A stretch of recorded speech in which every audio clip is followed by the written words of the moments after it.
Next is the dispensation of the law. And this dispensation begins at the giving of 10 Commandments in Sinai and extends to Calvary, where Jesus died, or when Jesus died, fulfilling the law. This dispensation is associated with the Mosaic covenant.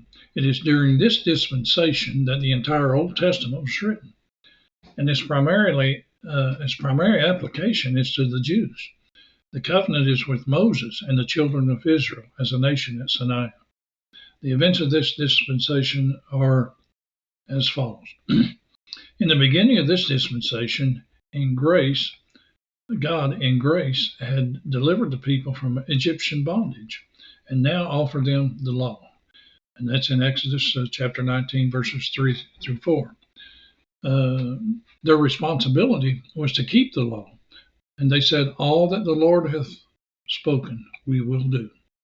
And that's in Exodus 19, 5 through 6, and Romans chapter 10, verse 5. But man fell once again, and they rejected the commandments of God and served Baal.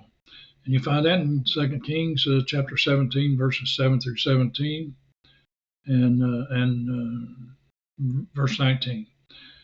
And also in the book of Acts, chapter 2, verses 22 and 23. And then God in judgment allowed them to be carried away into captivity because of their failure. That is explained in Deuteronomy chapter 28, verses 63 through 66, 2 Kings chapter 17, verses 1 through 6, and chapter 20, verse 20, and then chapter 25, verses 1 through 11, and Luke chapter 21, verses 20. And then God showed his grace in this dispensation by promising them a Savior that would come. And we find that in Isaiah chapter 9, verses 6 through 7, and Galatians chapter 4, verses 4 through 5. The law was temporary and was made void by the coming of the new covenant. It's in Jeremiah chapter 31, verses 31 through 33, and Hebrews chapter 8, verse 13, and chapter 10, verse 9. It was added because of their transgression until the seed, Jesus Christ, should come. And you'll find that in Galatians chapter 3, verse 19. Jesus said he did not come to abolish the law, but to fulfill it.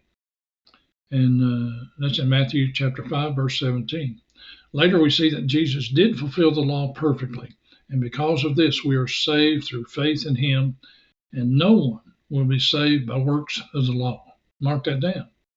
And that's in Galatians chapter 2, verse 16. And I thank you again for listening.